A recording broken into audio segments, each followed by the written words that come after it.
Hello guys, how are you? I hope everything is fine and welcome to my channel. Guys, in this video, I'm going to teach you Linux, which is from the beginners level to the advanced level. And I myself certified in Linux. I have got CompTIA Linux Plus and Linux Foundation Certified System Administrator. I have LPI and many more. So the purpose of making this video, guys, is that because when I was a student myself, uh, like I have to go websites to websites for the command, and then that command is not working, and then like I have to spend around like 3 hours to find a command and to make it work. So in my series of Linux tutorial, which is from beginners to the advanced level, uh, inshallah I will provide you the commands which works 100%, and you have better understanding of what Linux is, and you're able to configure the Linux. There will be installation, how to install Linux. There are different types of installation, and how to integrate with Windows domain, and we'll have a great time. And okay, then let's go towards our tutorial, and best of luck, guys. Before we proceed to the Linux installation, guys, I want to show you a presentation which I have created to make you understand what is Linux.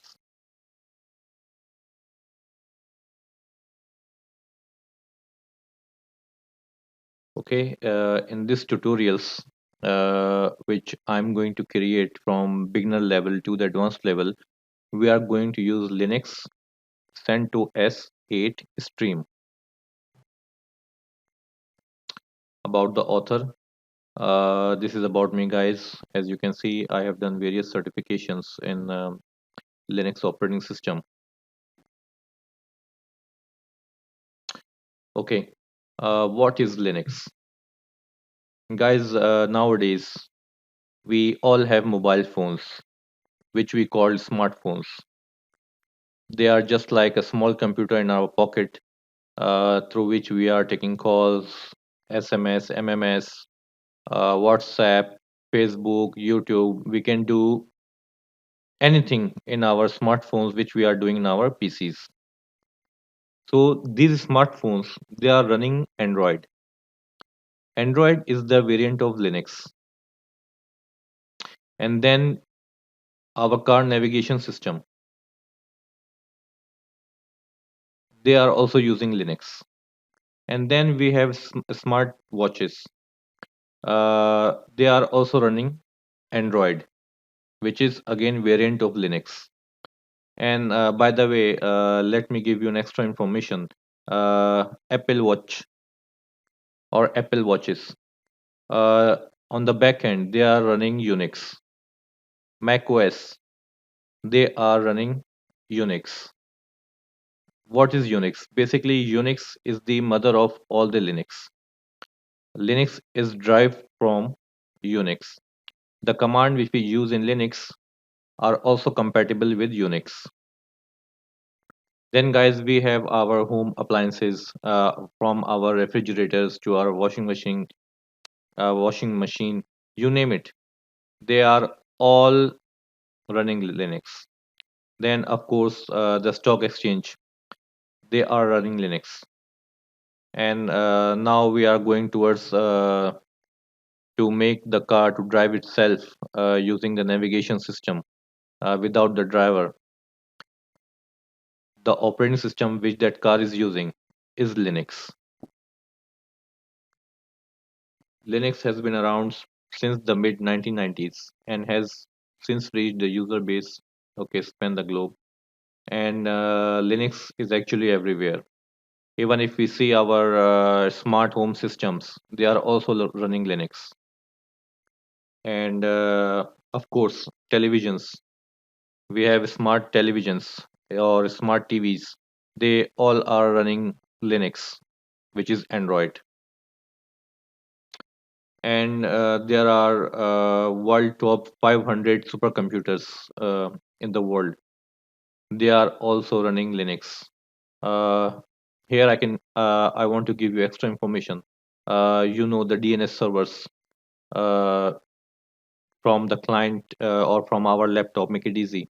We type the URL, then that URL take the request to the DNS server. Then the DNS server checks its database. Okay, this is the IP address of the website or the server you're looking for. So those DNS servers in the internet, they are running Linux.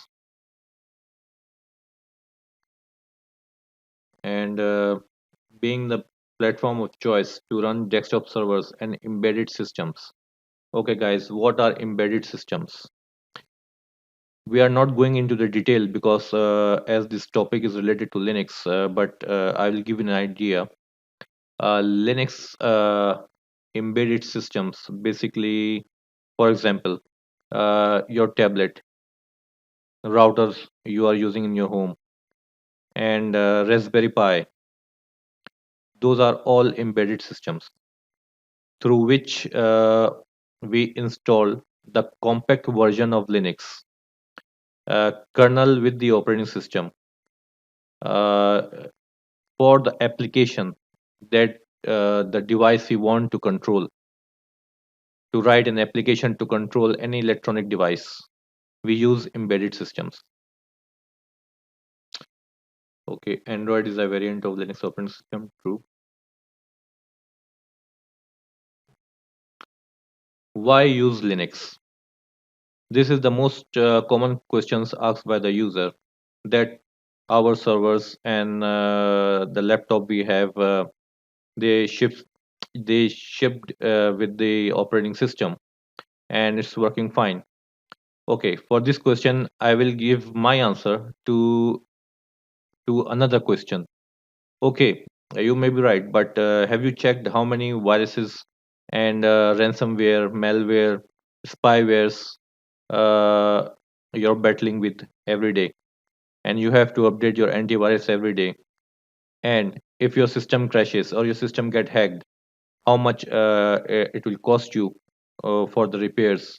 And least but not last, the licensing issue to use the services enabled in the operating system, how much you are going to pay for that.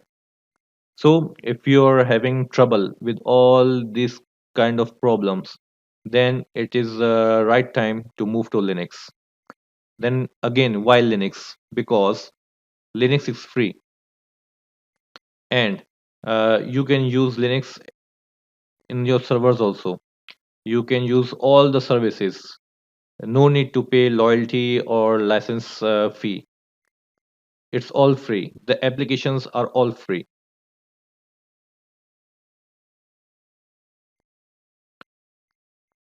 Open source. What is open source? Linux is distributed under an open source license. Open source follows these key tenets. Okay. The freedom to run the program for any purpose. You can run any program without the restrictions on Linux. The freedom to study how the program works and change it to make it do what you wish. You can, if you're a programmer, you can enhance the code of the Linux operating system till the kernel level. You can modify the code. You can modify graphical user interface. You can modify everything, you name it, without paying loyalty, without paying fee to the vendor. And you can also make it run the way you want it to run. So this is the freedom we have if we use Linux. The freedom to distribute copies of your modified versions. Well, yes, You make the changes in the operating system, you make the changes in the kernel, you make the changes in the security. Whatever changes you are making, you can make your own version of Linux, and you can also redistribute it to other users. It's all free. Nobody will come and tell you that why are you redistributing it. It's all free. You have all the freedom when it's coming to Linux. These are the popular distributions: CentOS, Ubuntu, OpenSUSE, and Linux Mint. What is a distribution? Linux has a number of different flavors, distributions, or distro. They means the same thing. Normally, if we speak about Linux, so we will say in short distro. So it means distribution or flavor. You can download the Linux. It's again free. You can burn into the CD, you can burn into USB, you can install, you can run. You have total control over it. So we have here popular distributions include Red Hat, CentOS, Debian, OpenSUSE, Ubuntu, Fedora. Okay, guys, as we are going to install Linux on the virtual machine, I want to give you an overview of what is virtual machine. Maybe some of you know, or some of you don't know, then no worries. Okay, what is a virtual machine? Basically, we have a physical machine. What we will do, we will install an application which is called Hypervisor. Hyper-V is from Microsoft. Zen is the open project which is from Linux Foundation. ESX server which is from VMware. So we will install one of these application into our physical machine, which enable us to install multiple operating system as a guest. We call them guest operating system. And as we are installing guest over a physical machine, so this physical machine is called a host, and the virtual hardware is taken care of by the hypervisor. And then we will install the application on top of guest operating system. The other thing to keep remember, guys, is that these hypervisors and the guest operating system, they are utilizing physical machine hardware. As you can see here, CPU, memory, network interface card, and disk storage space. They are utilizing the hardware from the physical machine. So when we are going to deploy a guest operating system on a host, we need to consider how many operating system we are going to deploy. Is our physical machine have enough horsepower, which is the hardware, enough CPU power, enough memory, and a strong one or dual network interface card and disk storage to entertain all these operating system and to run both the hypervisor, guest operating system, and the physical machine smoothly. We need to consider all these things. So guys, this is the overview. If you want to go in details, you can Google internet, or you can see my upcoming videos on virtualization. You will get depth of information from there.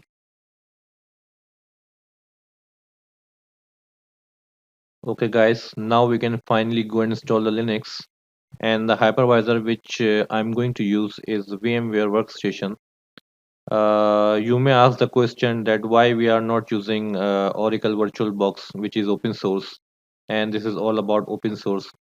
So the answer to that question, guys, Oracle VirtualBox has many bugs because even you install the Linux, it will like take you around 3 to 4 hours to search for a resolution which is maximizing the screen, and the screen is very small. Believe me, you will not like it. So even you search on the websites, there is no proper solution. Everyone has different issues, and they are getting different resolutions, which is working for some people, and for some, those tips and tricks are not working. So it is better if you can get a subscription for VMware Workstation. It's a very neat, complete, and beautifully designed hypervisor. You just install any operating system on it, and it will automatically install all the drivers which need to be installed for the guest operating system, from display to network to speed up the host. So everything is automatically done beautifully. So here's the workstation 15, and on the main screen we click create a new virtual machine,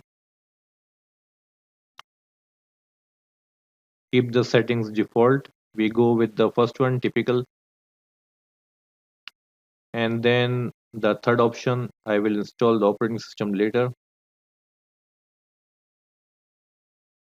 and guest operating system, as we are installing Linux, we will go for Linux.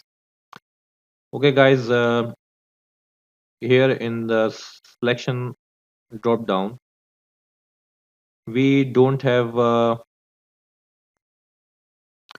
CentOS 8 stream.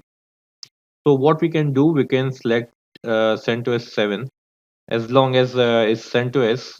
So all the configuration for CentOS distribution will be done automatically in the background. And the other thing is need to be keep in mind, guys. You need to check your machine is 64-bit or 32-bit. If you run 64-bit over 32-bit, the installation process will not begin, and it will show you an error.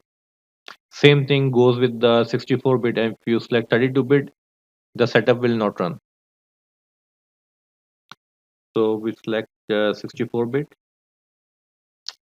click next. Here we can give the name to our virtual machine. We can change the name here to 8 stream, and the location, I have D drive for the VMs, so I'm going to install there.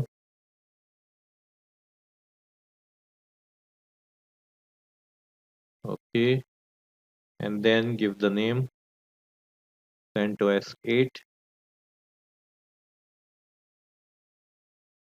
strem stream, so that all the related files will go in this folder.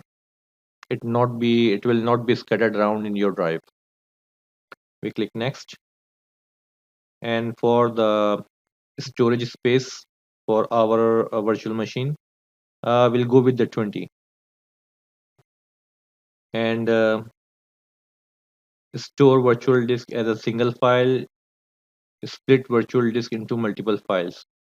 So guys, what it is saying that when they create a storage space from the physical machine or the host, they create a file, and that file work as a logical hard drive for the virtual machine.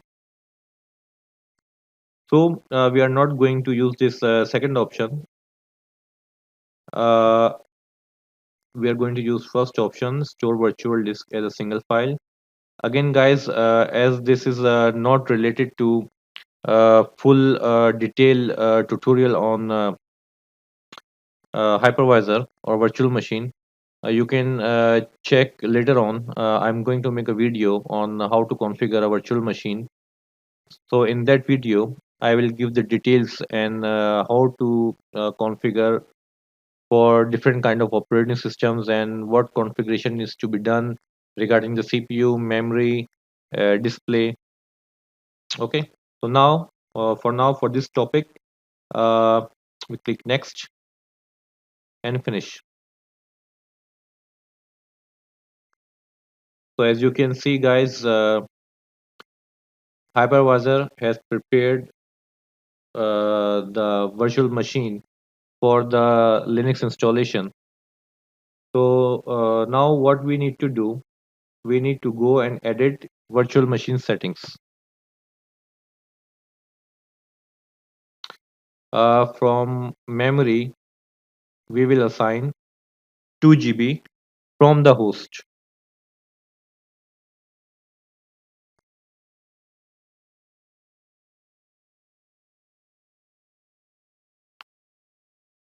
And processor, I'm going to give 2 cores from one of my laptop processor, which is more than enough.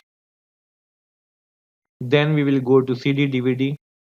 Over here, we will select use ISO image, and then we will browse.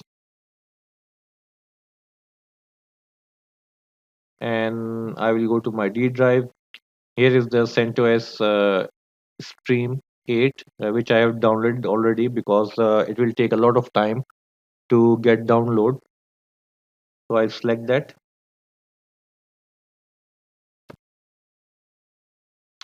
Okay, that's it. We click OK.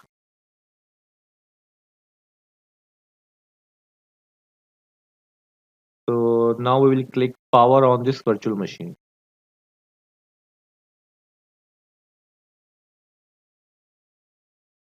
Now the setup is started for CentOS 8 stream. We will select the first option, install CentOS.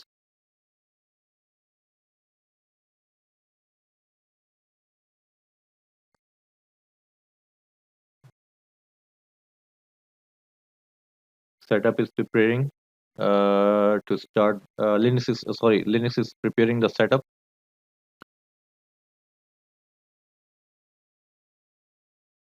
As you can see, the installation has started.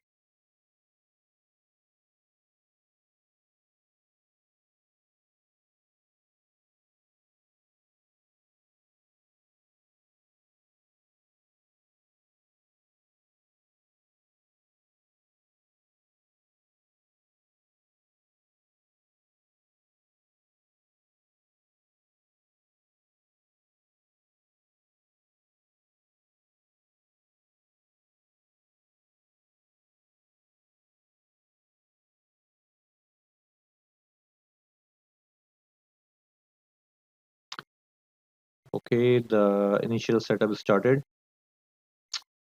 For keyboard and everything, we leave the selection default. We click continue.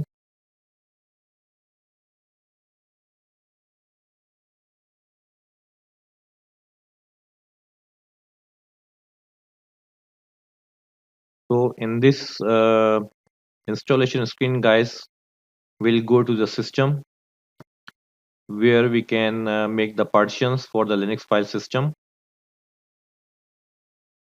We come to, we go to storage configuration, select custom, then click done. So here we are going to make partitions. We are going to select standard partition, guys, because as this is the beginner tutorial, I'm going to tell you about how many types of partitions are there as we progress towards the advanced level. For now, we select standard partition and click here to create them automatically. As you can see, the partition has been made. So we go to every partition and we select ext4 file system.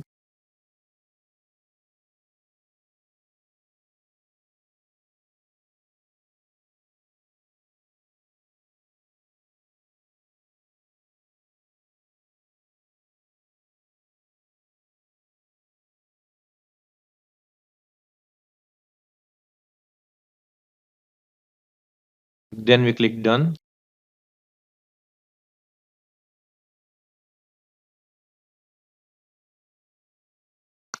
Summary of changes. What it means that the setup is asking that we are going to format the partitions for the Linux file system. Okay, we accept the changes.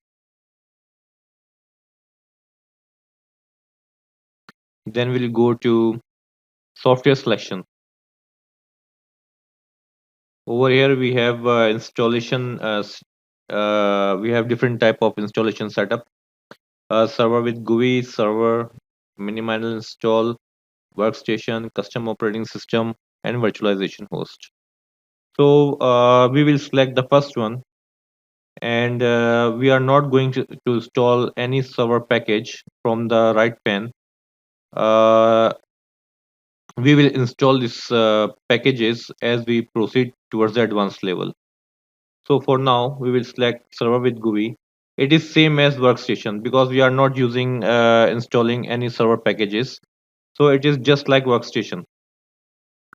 Okay, then we click done. And then we will go to the root password. Okay guys, what is root? A root user is the same like administrator in Windows environment. So we will set the root password.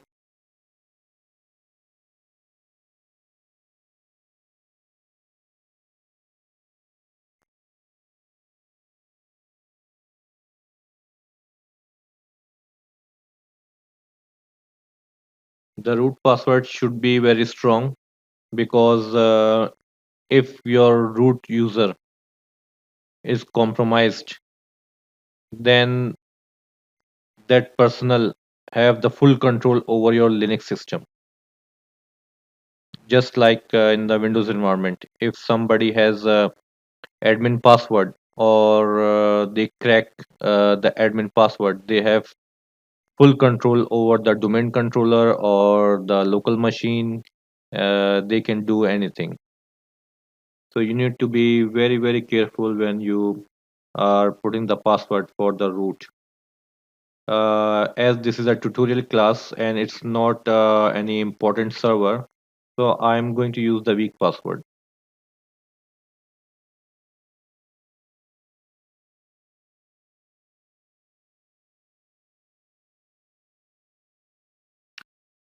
Okay guys, as you can see now the installation started. I'm going to pause the video because it will take a couple of minutes and we'll resume back once the installation is done. Okay, now Linux is installed. We click the reboot button.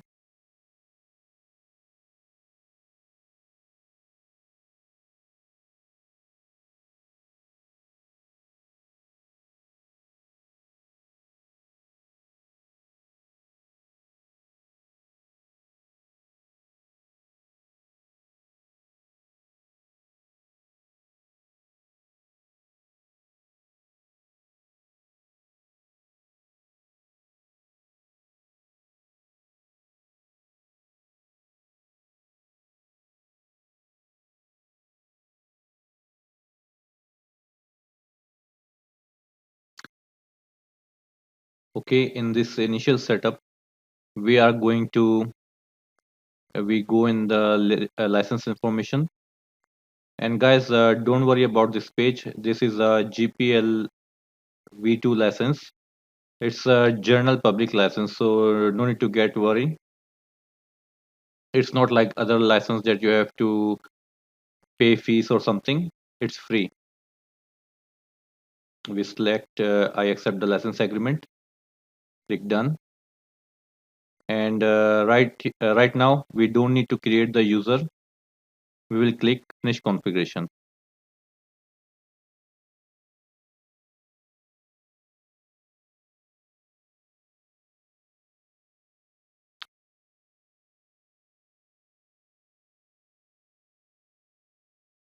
Okay, the welcome wizard. Click next, next, skip, and now we will click the user. So I'm going to create a test user.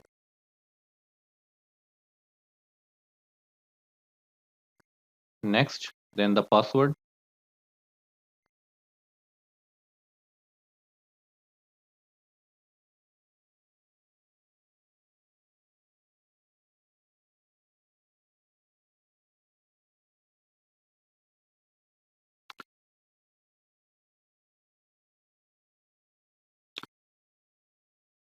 Okay, this is the help getting started.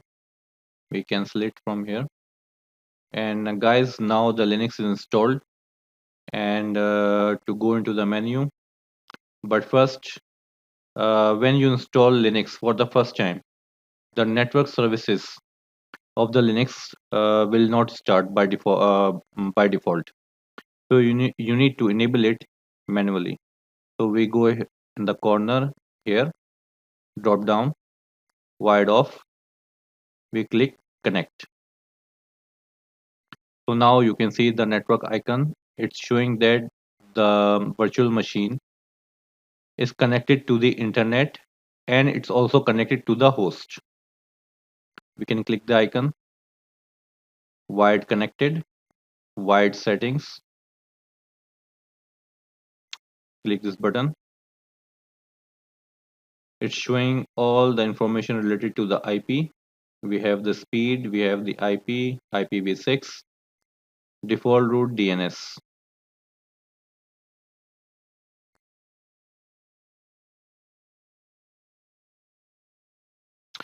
Okay, we now to go into the menu, we will go to activities. Now, as you can see, Firefox and the file manager and the store from where you can install the software graphically. And this is the help. This is the command line. We can expand the menu. And you can see the text editor, camera, settings, video player, utilities.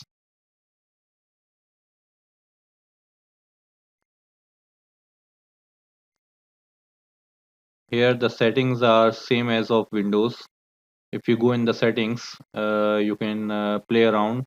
It's self-explanatory, and you know what each option is meant.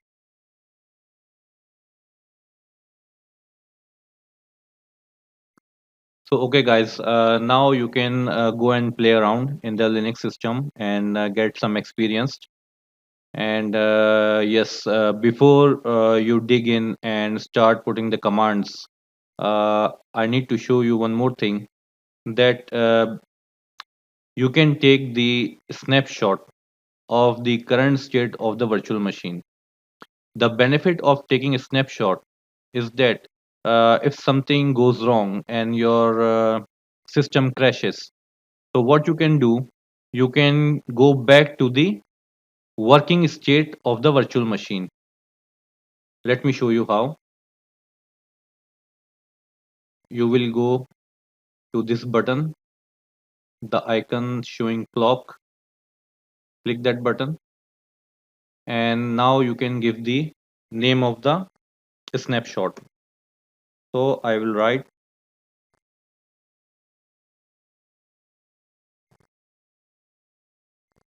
fresh installation.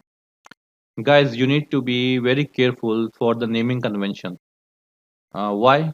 Because when you're installing Linux and you're running this as a server or a workstation, uh, you need to take the snapshot time after time. The what is the benefit? The benefit is that let's suppose I will give an example. You installed a service Samba server, and then you take a snapshot. Give the name Samba server configuration. Okay, and then what happened if that Linux machine gets down, gets crashed? So instead of installing Linux again and again, you can go back to the snapshot manager. You can select the working state, and from there you can restore your Linux. So you don't have to configure the server again. You don't have to install the Linux again, and your system will be up in no time. Okay, so we click the snapshot. Okay, now we will go to snapshot manager. As you can see here, this is your restoration point, and this is the current state of the virtual machine which we are at now.